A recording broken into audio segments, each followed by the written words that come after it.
Hello, everybody. I'm just trying to figure out how to do this waiting room thing.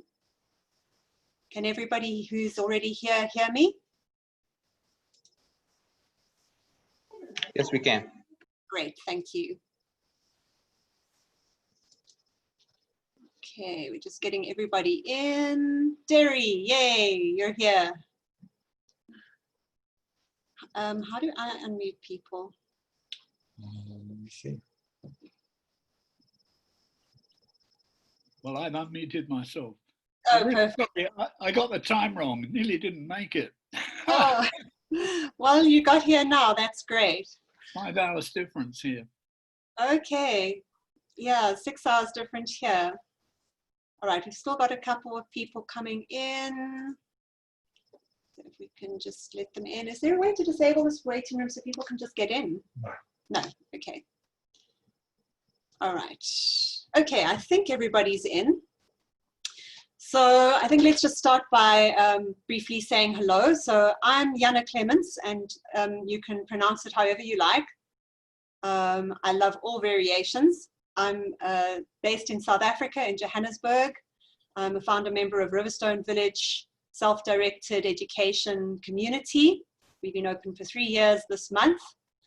But as you can see over there, Thalia Prigger and I have collaborated on a number of startups before that. And this is sort of our, hopefully, the one that lasts.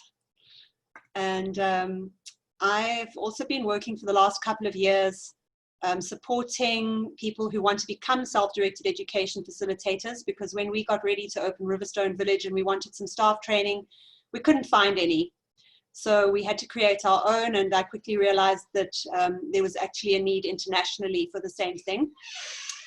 So out of that, I've ended up being on my own self-directed education journey to become a self-directed education facilitator, trainer, and I've always been a writer. So it made sense to put my research sort of and learning into written form. But we'll be telling you about the books a little bit later.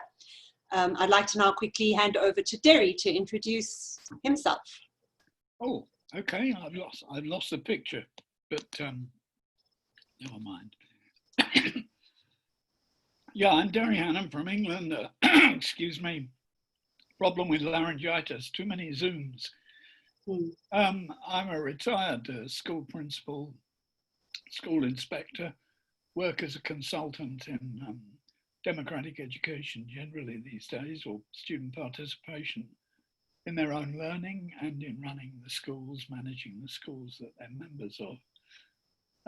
Yeah, I've just written a book, and Joanna's and I have more or less got them out here at the same time, in time for the conference. Will that do for now? That's perfect for now. Okay.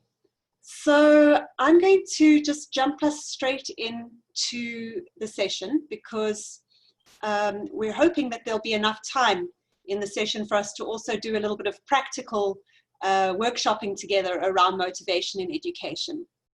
So I am going to start sharing my screen. I've just got to find, if you can bear with me for a second. I'm on an unfamiliar screen here. Ah, here we go. This is the screen I want to share. And this is, okay, I've just gone one screen too far. There we go. All right. Can everybody see? Am I managing this correctly? Okay. Great. So this is Motivation in Education with myself, Clements, and special guest, Derry Hannam. And I'm just going to be giving you a tiny bit of theory. There's really so much that we can look at when it comes to motivation. So many wonderful people working on this.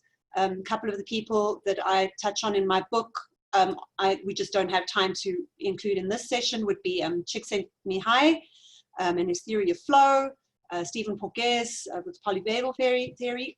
You know, all of these people can help us understand how motivation in education works. But today I'm going to be looking specifically at a little bit of the work of DC and Ryan, Edward DC and Richard Ryan on self-determination theory. So leading into that, don't worry about reading all the words on the screen. This is really for afterwards if you want notes. I'll be going through all of it. So just very briefly, looking at the use of rewards and punishments in education for learning rather than for discipline. So specifically with the intention of motivating people. So we can either look at the blatant kinds of rewards and punishments that are often used in education. These would be things like prizes, certificates, leaderboards, who's the top of the class. And on the other side, punishments, blatant punishments such as detentions, public shaming, coerced activity like writing lines, corporal punishments, which hopefully have been outlawed in most places now, but I know are still extensively used. It's been outlawed for a long time in South Africa, but it's still actually being used just about, yeah, in every province, in many, many schools, suspensions and so on. And all of those are intended to motivate learning. If we think of, you know, your old-fashioned schoolroom, you know, sort of whacking the times tables into your hand with a ruler, the intention was actually to motivate learning. Then we come to the subtler kinds of rewards and punishments used in education: positive attention, promise of approval today, and future success. These are actually subtle rewards. You know, if you learn well, you'll get more attention, you'll get more approval. And subtler punishments, such as grading. You don't want to get a B, you want to get an A. Fears of inadequacy, fear of shame, fear for future survival and disapproval, etc. So the subtler rewards like, the subtler punishments like, well, you don't want to only be able to be a street sweeper, now do you? Those kinds of rewards and punishments that we actually use as well in education to try again to motivate learning. The intention is a positive intention. Then we've got three kinds of education here that I'm touching on briefly. In coercive schooling, rewards and punishments are both seen as motivating, and coercive schooling uses both blatant and subtle kinds of punishments as well as rewards. Now this would be what we think of as mainstream schooling. This is what most young people in the world are experiencing. They are getting prizes if they do well. They are getting publicly shamed when they do badly. And this is the experience, unfortunately, for most young people right now. Then we've got progressive education, which tries to avoid the use of punishment, but usually, generally speaking, rewards are still seen as motivating. And it would less often be the blatant types of rewards. It would more often be the subtler types of rewards, such as positive attention, approval, and subtle forms of shaming would still show up. Subtle forms of punishment would still show up in terms of, you know, loss of positive attention, and especially that kind of very subtle fear installation of, you know, sort of you don't want to, you know, you do want to get into the best college. You don't want your choices limited. All of these, again, positively intended for motivating learning. Then we have self-directed education, where punishments and rewards are seen as demotivating. All punishments and all rewards are seen as demotivating, and basically aims to use none. And a quote here from the granddaddy of SDE in the modern times would be A.S. Neal: "When we consider a child's natural interest in things, we begin to realize the dangers of both rewards and punishment. Rewards and punishment tend to pressure a child into interest.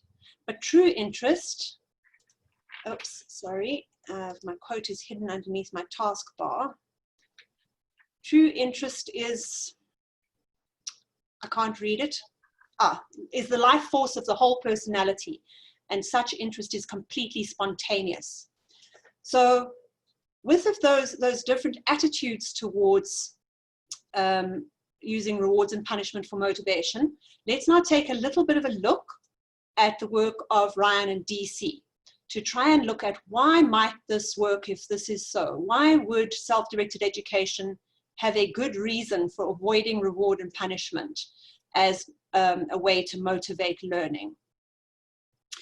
We're going to start at the bottom of this page and just briefly look here at the core needs that Ryan and DC have identified. Now, these needs have actually been very well researched now for since sort of the 1970s. Ryan and DC and their very large team of associates internationally have been looking at all cultures, looking at history, looking at all sorts of different walks of life, looking at all genders and all ages. They say that there might be more than 3 core needs that are absolutely universal to all humans, but these are the 3 that they've managed to absolutely confirm that everybody everywhere has these 3 core needs, and that these core needs need to be met in order for there to be optimal well-being. So if one of these needs or more of these needs are compromised to any degree, you're going to have an impact on well-being, and you're going to have an impact on motivation. So they've even sort of been very careful to do their cross-cultural work. So for example, with the need for autonomy, there are some cultures that don't highly prize autonomy as a cultural value. So they've even sort of gone to work with, for example, nomadic women who have very little cultural autonomy. It's not traditional, and they will say when being interviewed that they don't value autonomy, they don't need it, they're perfectly happy, but they can still measure that of those individuals who say they don't need it, those who have more of it, their well-being and motivation is higher, and those who have less of it, their well-being and motivation is lower. So that's why they say these are absolutely, you know, nailed down now, as all of us need a sense of autonomy, being in charge of our own lives, having a sense of being the protagonist, the agent of our own life, being able to make our own choices and having a certain amount of power to direct our lives. Competence, the feeling that we are actually capable, we're on top of things, we're managing well, we feel empowered, we know how to do the things that are most important to us to be able to do. And it's interesting that this is also a subjective thing. It's not about other people saying that we are competent, it's about ourselves feeling sufficiently competent. And the third one is relatedness. So we have a sense of belonging, people care about us, we care about people, we have a social context, we have a kind of a home space. And when core needs are met, well-being and motivation are optimized. And when core needs are not met, well-being and motivation are undermined. So now we can immediately see, just very briefly before we move up to the top half of the page, that in conventional, not conventional, but yeah, in coercive education, all 3 of these needs are constantly being undermined. So there's not very much autonomy because young people are constantly told what to do and how and when, and they have very little choice, if any. The competence is constantly being challenged because there's this constant fear of failure. Mistakes are constantly highlighted. It's very difficult to actually, you know, sort of get to the very, very top of the class. There's only 3 spaces up there and only 1 right at the top, and everybody else is feeling incompetent. And even those 3 are feeling in fear of whether they're really sufficiently competent to keep their place. And then the relatedness is also constantly undermined. You may not talk to the person next to you, don't pass notes. You have a very short amount of break time. You have to be very lucky to get a teacher who really cares and connects. It's very, very difficult for teachers in coercive education to provide sufficient sense of relatedness to kids because there's just too many of them in the class. And the teacher is tasked with delivering this curriculum and trying to keep the kids on track. It's a rare individual who manages to still build real relationship with students under those circumstances, and bless those who do. Okay, and when DC and Ryan went to have a look at this in schools and in conventional schools, they found a very direct relationship to the perceived warmth of the teacher and the level of motivation of the students. Where students do feel connected to the teacher and cared for, motivation immediately goes up. And yeah, likewise, when children have more of a choice, when they have better sense of their own competence, it goes up. So now let's just have a little look at here. Most people are familiar with the terms extrinsic and intrinsic motivation. These terms were coined fairly early in the course of DC and Ryan's work, so they've had a bit of time to get out and about there. So very simply, intrinsic motivation is when something is done for its own sake. I just want to do it because it feels like it's what I want to do. It's coming from inside me. I'm dancing for the sake of it, for the joy of it, for the love of it. Extrinsic motivation is when I am motivated by something that I want to get that's outside of me, or avoid that's outside of me.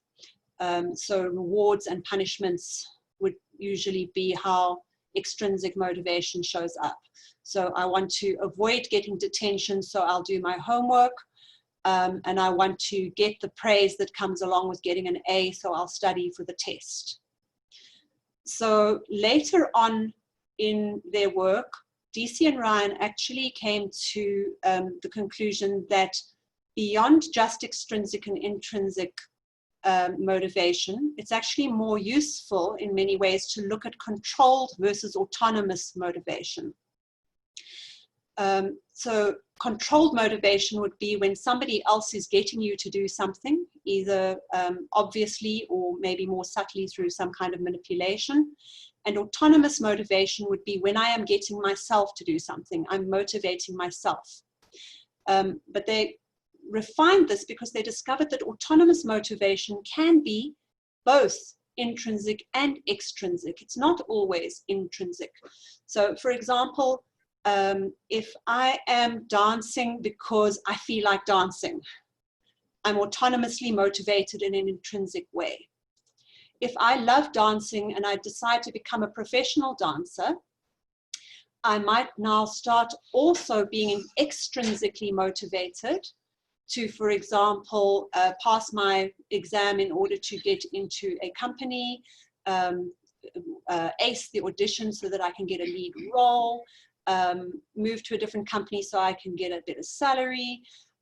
So all of those extrinsic rewards would start motivating me alongside my intrinsic motivation to dance, but it would still be me at the core of all of that.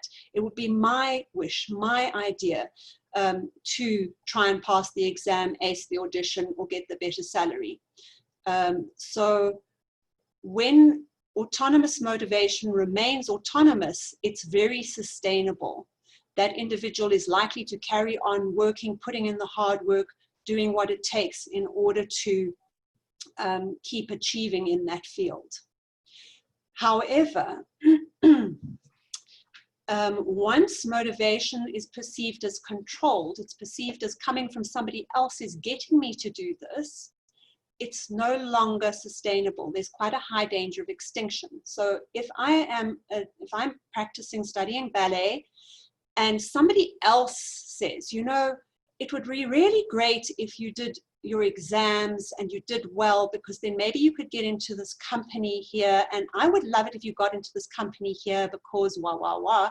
And it's not really me wanting to join that ballet company. It's maybe my mother, for example, who wants the kudos of seeing me on the stage. I might have loved ballet until this minute. It felt like my idea. To the extent that I start seeing it as my mother's idea, I start perceiving my motivation as controlled. And from that moment on, my motivation is in danger. So this is actually very interesting. When they initially started noticing this shift that can happen from autonomous to controlled motivation, it came in the form of noticing that rewards can sometimes backfire, which was very odd when they first noticed it. So the obvious assumption is that, you know, if somebody loves doing something and then you reward them for doing it, you've just doubled their motivation, right? Except that they found that it often didn't work that way. And I actually saw this happening when my son was a toddler, before I knew any of this. And I sort of puzzled at what was happening, because he went to a birthday party. And at that age, he absolutely loved, does everybody know that magnet fishing game where you have the little fish with a magnet on, and then you have the stick with a string and a magnet on, and then the toddlers try and hook the fish out of the water. And they had this game at the party, and I was like, oh, he loves that. He's not going to leave that for hours. And all these little toddlers were clustered around with their magnet fishing, pulling up their little fish.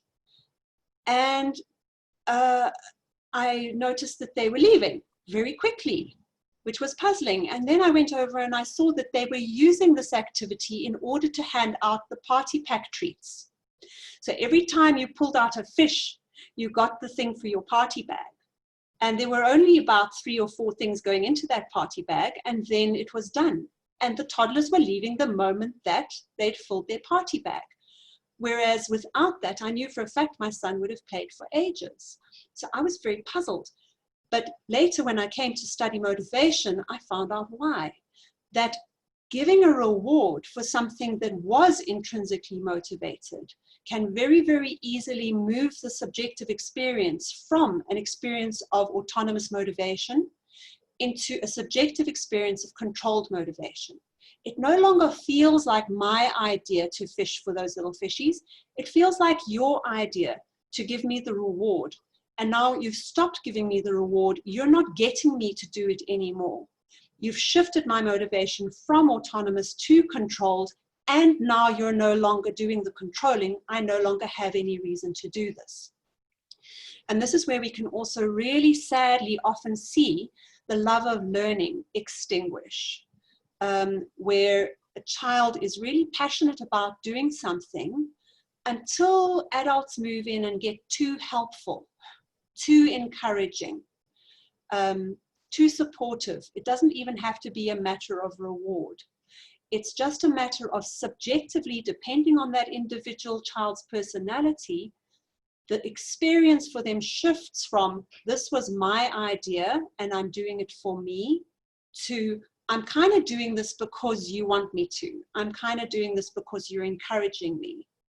And in that case, it can either extinguish very quickly automatically just because I'm a very strong-willed individual and I don't want to do something the moment it looks like it's your idea, or it can extinguish later when you actually stop running my motivation for me because I no longer have a strong sense of my own motivation. So, couple of examples from real life. And the first one relates to Sudbury Valley School. I'm sure most people are aware of Sudbury Valley School, kind of flagship SDE facility, 50 years old now in Massachusetts. And there's a lovely story about at different times, 2 different 15-year-olds arriving at Sudbury Valley, having been diagnosed as dyslexic, arriving illiterate. Now you would think that by the time somebody's reached 15 and been through the school system, maybe more than one school, probably been to remedial, and they're still illiterate, it's not going to happen at this point. Yet in both of these separate cases, they were reading within a few months. And when asked, well, how come? Why? The answer was similar. It was basically that nobody's expecting me to do it anymore. The pressure's off. So nobody was trying to motivate them anymore. Nobody was placing any expectations on them anymore.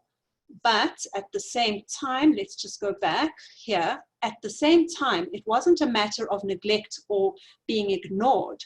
They were in an environment where their autonomy was completely supported. Everybody's saying, well, you choose exactly what you want to do. It's up to you. You use your own time the way you want to. You use your own effort the way you want to. Their competence was for the first time probably being supported, because if you can't read at the age of 15, you must know how your competence feels in an ordinary school. It's like rock bottom. Whereas at a Sudbury school or any really self-directed facility, you're going to be getting lots of affirmation on your competence because nobody cares what you're competent in. So if you happen to be competent at yo-yo tricks or standing on your head or whistling, or anything that you're competent at, you're going to have people basically supporting that as a valid form of competence. So your overall well-being is going to be going up, and your sense of confidence is going to be rising. And thirdly, you're in an environment that's very, very high on relatedness. So you're able to age mix. Often kids who are segregated by age in coercive schools struggle because sometimes people naturally relate to people who are a little bit older or a little bit younger. And it's a very, very community feel, a very, very relaxed feel where real relationships develop quite quickly. So staff are available for long, rambling conversations, for example. You can actually move freely through the environment and find people with whom you have something in common. So they're in this environment that optimizes their well-being, and the pressure's off, and nobody anymore expects them to read.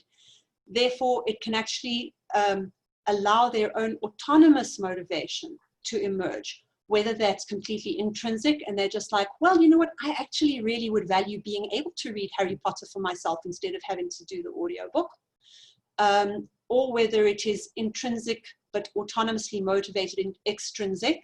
Sorry, if it's autonomously extrinsic, for example, well, you know, I really would like to be able to be an equal with my peers at my age. All other teenagers can read, and I'm tired of being a little bit ashamed of not being able to read, or I'm tired of having to ask people to type my text messages for me, read my text messages through the voice app when other people can hear and my earbuds are lost. You know, whatever the reasoning, there's suddenly this opportunity to allow that autonomous motivation to kick in. And this is probably why you find that there isn't actually any case of an illiterate graduate leaving Sudbury Valley School. And proportionally speaking, there must have been, I don't know how many dyslexic kids during that time. Just got to let people in here. Don't know why it's not letting them in. Okay, so that's that example from real life. And then I'd like to invite Derry to tell us about the kids who, around the kids and making noise in class. Would you be able to tell us that one, Derry, from your book? I love that one. Can you hear me? Am I unmuted? Yeah, we can hear you beautifully, yeah. I was just thinking, actually, I started my teaching with a class of 35 kids, and I taught them 11-year-olds who just failed this very high stakes test examination in England called the 11+, and they'd been sent to a secondary modern school. About 10% of the kids went to grammar schools that would go on to university, and the rest went to these secondary modern schools, which were perhaps, preparing them for manual work, etc. I had a class of 35 of these so-called failures in my first year. And then in the second year, the methods that we developed, interestingly, the guy that I was close to at the time was Jerome Brumer, who was actually working at Oxford University at the time when I started teaching. And I was just thinking how his 3 C's relate very neatly to Ryan and Detch's three core components that Jan has just talked about. Because Bruner's 3 C's, curiosity, the kids want to be collaborative, and they want to be competent. And the curiosity and the autonomy, I think, are closely linked. Collaboration and relatedness, and then competence, obviously both the 3s end up with competence. So I remember explaining to the kids the first day, I taught them for about 60% of their school week. And the first day I explained to them that I was their history, their geography, their social studies, their English and their religious education teacher, came to about 60% of the week. And I explained, history was about what people did up until yesterday, geography is about how people do things different parts of the world, social studies about how people live together, religion about what people believe, and English about how people communicate. And I sat them in a circle, which they felt a bit confused by at first. One little kid called David put his hand up and said, "Mr. Hannam, does that mean we can study anything because everything in the world fits into those 5 things you've just mentioned. And I sort of said, you know, pulled a long face and said, yes, so it does. That's interesting, which of course was absolutely my intention. And these kids began, for me, 2 things were important. The content, that the kids should be interested in what they were doing and they should have space and time to do it. And the context, well, it should be absolute minimal anxiety, high stimulation, with an emphasis on self-government, democracy, and respect for human rights in the class. So what happened was the class sometimes would get a bit noisy. These kids will be working on their own projects. And I found it a bit noisy too. So we had a meeting every week, a class meeting for an hour, chaired by one of the kids. And they said, yeah, it is getting too noisy. We can't think what we're doing sometimes. So I said, okay. Well, what are we going to do about it? Well, they said, you're the teacher, tell us to be quiet. I said, well, I don't know. I'm not sure what kind of quietness I want would be the same as yours. Anyway, we talked about it.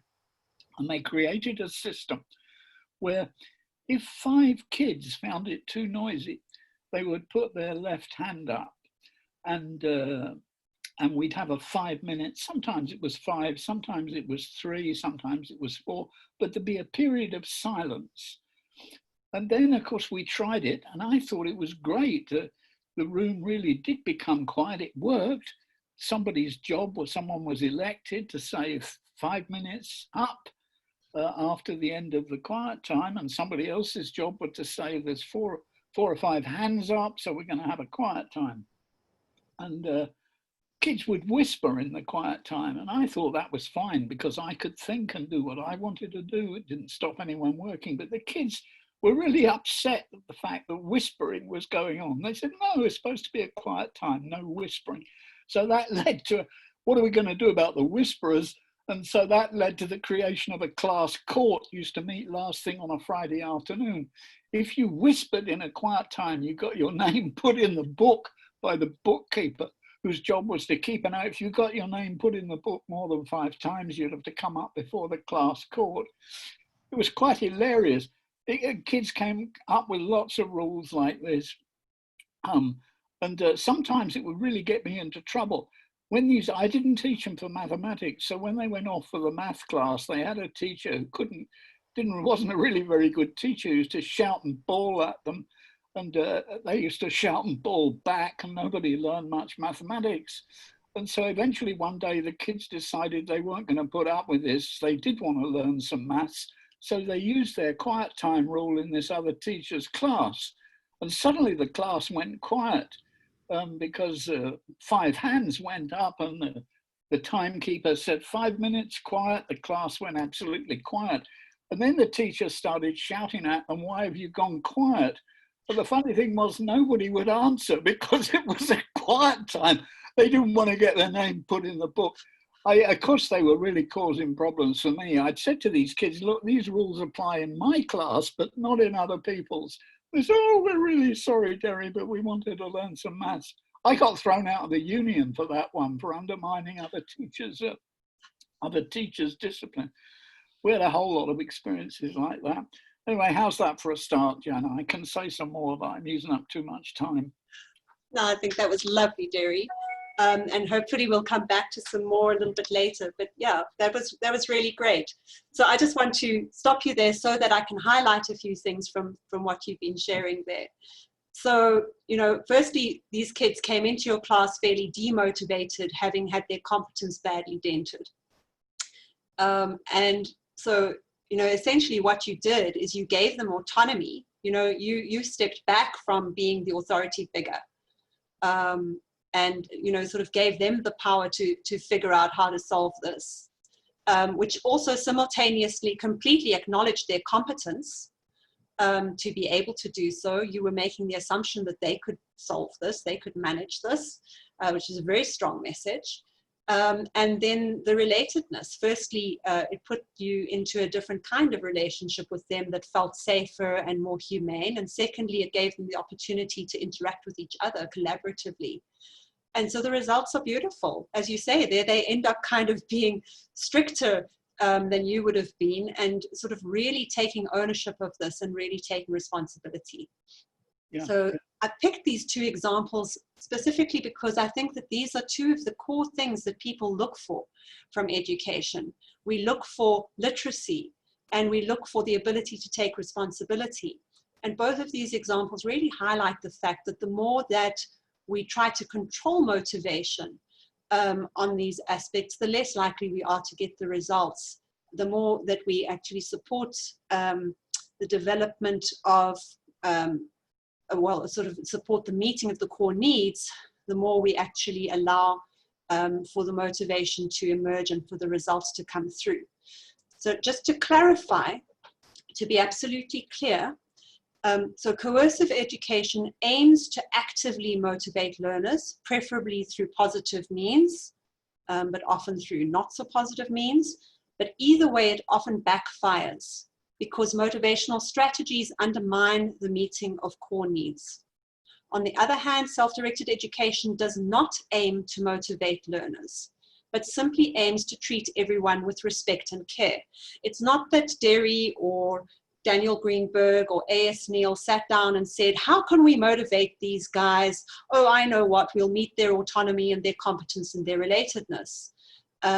It's actually just that motivation arises as a byproduct of being treated with respect and care, because treating people with respect and care ends up actually meeting those core needs. Can I So, yeah, go for it, Derry. Oh, yeah. I was just thinking how this relates to Peter Gray, who I've got to know in the last few years quite well, and his belief in the importance of play. You both, the things that kids come up with have got to be serious and yet at the same time play. And of course, play is terribly serious. And I was just thinking of an example where there was a rule in that school where I started, where teachers weren't allowed to leave the classrooms. Well, what the rule actually said was classrooms are to be supervised at all times. And I was never in mine half the time. I was in the library helping kids find stuff for some project they were engaged in. And once the head teacher turned up with a bunch of visitors to my classroom and I wasn't there, and the class was absolutely quiet, everybody was busy on their projects. They were having one of their quiet times. And one of the teachers said, why is this class so quiet? There's no sign of the teacher. And the head teacher, who sort of put up with me in a wry and ironic kind of way, said, well, perhaps somebody would like to explain. And the chair of the class that time was a kid called Andrew. Andrew stood up and said, will you see, our teacher, Mr. Hannam, he usually called me Derry, but not in front of the head teacher. Our teacher, Mr. Hannam, is a bit soft. And if we didn't have our class government, it would be chaos in here. And it sort of indicates, I love the story because it indicates that they really believed they'd done it for themselves, as they'd taken ownership of it. Yeah. One of the lovely things is this book I've just written, these kids have reappeared in my life, and they're 60 years old now and have helped me written the book. In fact, 3 of them have just bought copies of it. I'm a bit scared because they might say, my God, this is all bullshit. You know, this isn't what it was really like at all. But my point is, kids have got to believe that it's theirs. And it absolutely fits with everything that Jana said about motivation, ownership, and autonomy and authenticity, if you like. Lovely. So I'm just going to quickly show you where you can get hold of Derry's book. And then if you can start thinking, because I think we've got a few minutes to work on a motivational issue if somebody would like to bring one. But just very briefly, here, again, you can take a screenshot. So we've got here another way is possible. It's going to be coming out in print later this year. But at the moment it's up as an ebook on Smashwords, and Derry is giving AERO people a discount code. It's already reasonably priced, but you can, if you want to, apply this discount code and then you'll get it for half price. I put it in the chat, cheaper than a coffee. There you go, cheaper than a coffee. And then I've also got 2 ebooks that we've just popped up quickly in time for you. Also will be out later in print this year.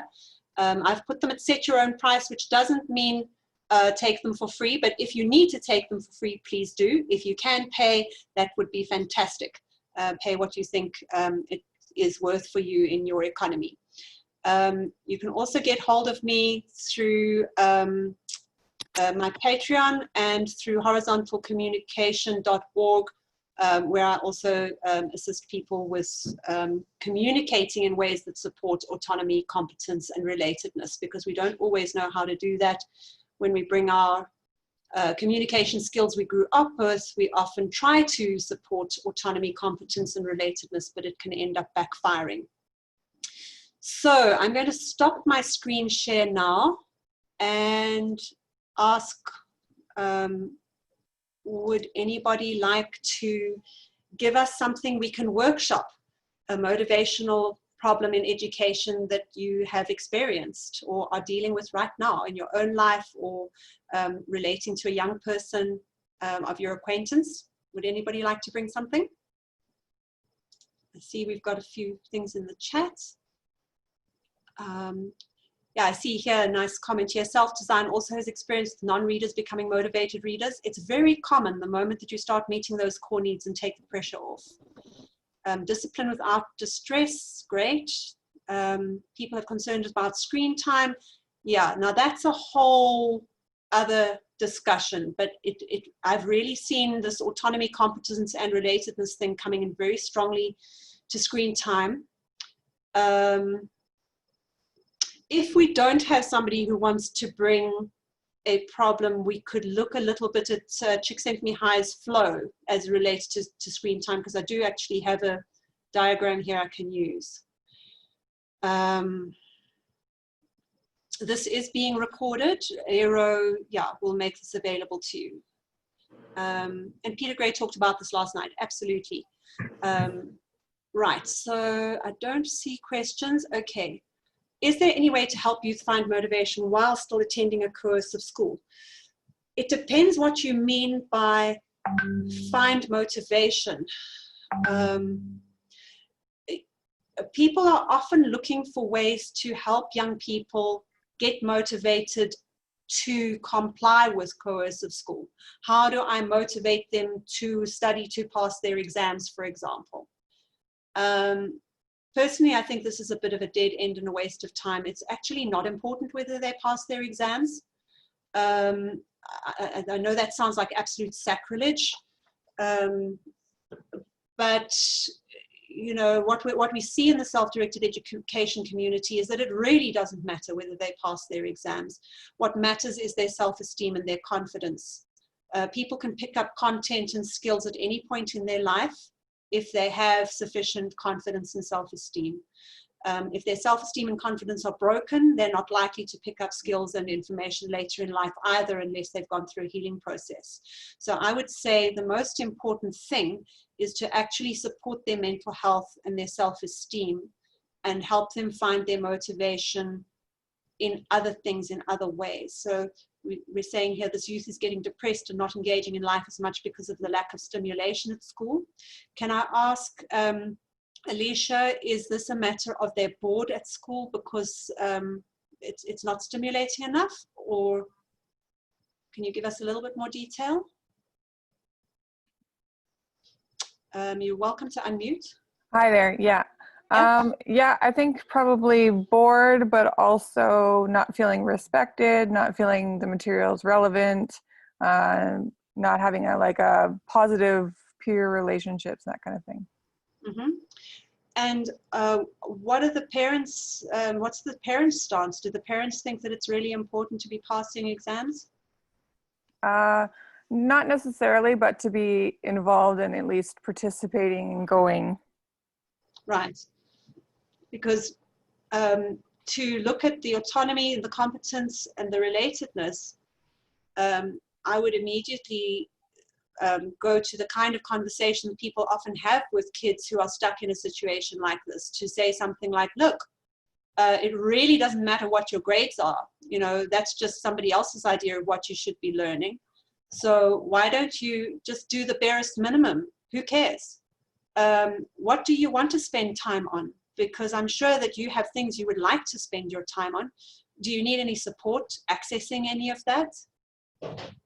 That's, you know, immediately acknowledging their autonomy, opening up their awareness of other fields that they might be competent in, and starting to throw a relatedness lifeline. You're busy relating in an authentic way instead of trying to jolly them along and cheer them up and get them to get their nose on the grindstone with the right attitude.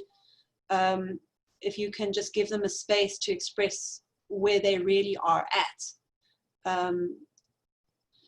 Okay. Yes, What about, thank you. yeah, sure. Sorry. I was just checking here. What about an 18-year-old who doesn't really want to go to college because they don't know what they want? Okay, so Alicia, can we move on from that first one? Or can we move on to this next one? Yes, go ahead, thank you. Okay, great. Sorry, just based on what Alicia is talking about, I tried to do this, but, and what I had was a non-school, Joy of Living in Tobago, Resource Center in Tobago. And what happened when I talked to this young person, he was a failure as far as, you know, and when I spoke to him, the parents immediately met with me and removed him from the resource center. So it was the culture and our society does not support our young people having any autonomy, and didn't acknowledge this young man had any competencies. I saw them. And so it kind of backfired because he was then dumped back into a place that respected nothing about him. And who knows what happened. It was sad. I cried. Yeah, you know. sure. So anyway, so that's why the first thing I asked is, what is the parent's perspective? Because if the parents are not going to support you saying that, then yeah, it's a risky thing to do.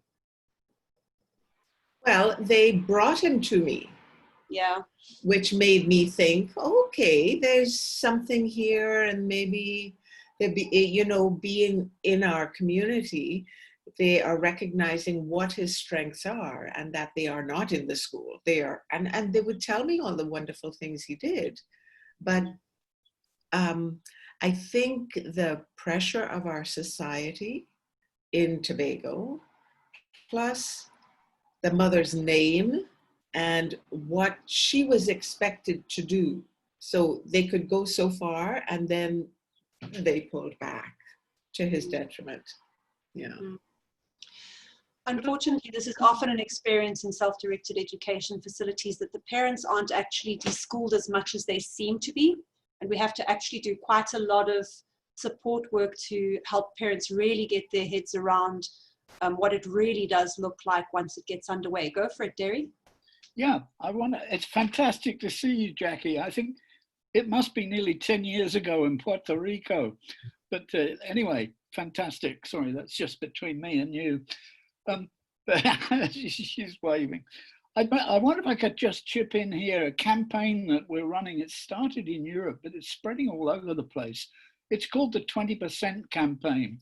And the idea is that in order to leave us some opportunity for kids to become autonomous and related and competent within state school systems, is that 20% of curriculum time, maybe a day, maybe 2 half days, or maybe 20% of every subject lesson, should be absolutely in the hands of the kids to take control of the curriculum and decide which way they want to take it and what they're going to learn. Called the 20% campaign.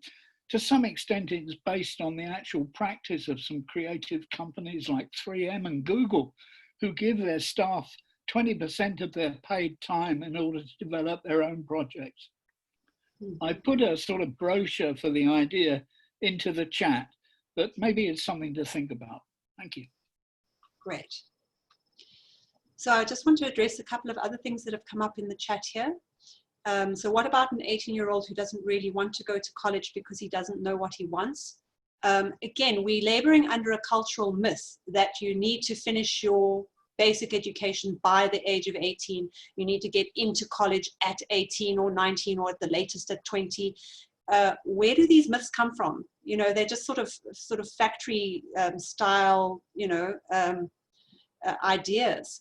It's perfectly brilliant life to actually go traveling, do a few simple jobs, kind of find yourself a bit, go to college at 25 when you know why you're going and you're no longer wasting your money, and discovering, you know, a lot of the career guidance specialists now are saying don't get a qualification until you know exactly which qualification you need to get, because you've hit a ceiling in your career and you can't progress any further without that piece of paper. Then you know exactly which piece of paper to go and get, rather than wasting time and money getting qualifications that may or may not be useful. I mean, we've got Andrew Swart here, I see, who's got, would you like to quickly comment on that? You were 15 years at Counselling Careers and University of Witwatersrand, and you saw this all the time. Would you like to quickly comment, or am I putting you on the spot? No, I'm happy to comment. Two examples. The one, the 18-year-old. I had a father coming in with his 18-year-old son, and he'd applied to get into university, but he wanted to do fine arts. His father was an accountant, and he said, fine arts is a rubbish degree, it'll get him nowhere. No artist makes any money. So I've told him that he can do fine arts, but only after he's got a BSc accountancy. What do you think? So I said, well, you know, about 60% of people who come in to first-year university spend most of their time socializing and getting to know themselves and becoming autonomous. And many of them fail. I'm pretty sure, on the basis of my experience, that if you force your son to start off with a degree in accountancy so that he can do fine arts, he's going to fail his first year. Then where will your money have gone? So he took the point. He said, oh, well, I suppose you can do fine arts. And then the other thing was that I noticed with many university students who came along for career counseling, career guidance, or who were referred to me by their parents or the dean of their faculty, were very bright, and yet they weren't achieving very well. And a large percentage of them actually dropped out of university. And a few of them said to me, I think this is a waste of time. I really could learn much more on my own. And being put into a box and told what to learn, autonomy was being threatened, and their sense of competence couldn't really be realized. And very often they were more intelligent than their teachers, their lecturers. And I had an example of this when I was a high school teacher and marking matric essays, English essays. And the system was each essay got marked by two different people. And over lunch, while we were working in this group, one of the other teachers and examiners said to me, Andrew, I've just marked your guys' scripts. And when I compared my marks with the first examiner, this person, the first examiner gave this essay 60%, and I gave this person 70%. Because when I met with him, it was 10% difference, 72%. It was more than 10% difference, otherwise we just averaged the mark. So I said, well, I suggest you take the essay to the chief examiner and ask him to adjudicate here, because I think I know who this is. So he took it to the chief examiner, who then asked us to pause, put down our pens, and listen to him reading the essay. Well, the comments from the two examiners who looked at it first were, he writes beautifully. That's why I gave him 72%. But I didn't understand what he was trying to get at. The other one said, he writes beautifully. I didn't understand what he was getting at, so I gave him 60%. Well, you can take a guess as what did the group eventually decide that the essay was worth? 98%. They couldn't bring themselves to give him 100% because it will always be better. But that's what he got. Yeah. If they averaged it, he would have got 66%. Yeah. Thank you. That's a beautiful story. So this is the thing, is that, you know, who can stand in judgment of somebody else's level of competence, especially, you know, when we come to somebody who really has the capacity to think creatively and be original. I think we are probably usually our best own examiners, because only we know what we can truly achieve and when we have achieved it or fallen short. I want to very quickly address this. Here's a lovely thing here. I'm a 15-year-old who was in that position last year. I eventually ended up leaving school, but the biggest thing for me to start feeling better was finding another project or projects that I really adored and was passionate about. And that made the other stuff easier. So yeah, I think that's really nice and inspirational. We all need to find out, as they say, don't ask what the world wants, find what makes you come alive, because what the world needs is people who have come alive. So that's really what we need to do. And then Judy saying she had an 18-year-old that didn't want to go to college, and she just let it go, and a couple of months later he decided to go on his own once it was his idea. And then Lorena saying, I still don't know what I should or want to study, and she's a fantastic self-directed education facilitator in her own right. I'm going to wrap it up now because we're in the last minute, and I just want to again let you know, in fact we're literally in the last few seconds. Again, you can go to Smashwords. You can also look on your own preferred ebook provider for Helping the Butterfly Hatch, which is my book 1 and book 2. How does SDE work and why, and how can we support young people in SDE? Intended for facilitators, also good for parents, also good for example, if you are trying to persuade somebody higher up in your authority chain. To allow you to do more of the Derry-ish kind of infiltration of self-directed education into your education facility. These books will also help you with that. And then, of course, Derry's Another Way is Possible. Beautiful, delightful read, full of chuckles, and really showing a very nice story of what really happened in the time that he worked with empowering his students, just because, not because you knew anything about self-directed education, yeah, Derry, just because it was just the right, awesome, wonderful thing to do. And that's what they look like. And it's been really good sharing space and time with you, and looking forward to connecting with more of you during the course of this weekend. Thank you, everybody. Yeah.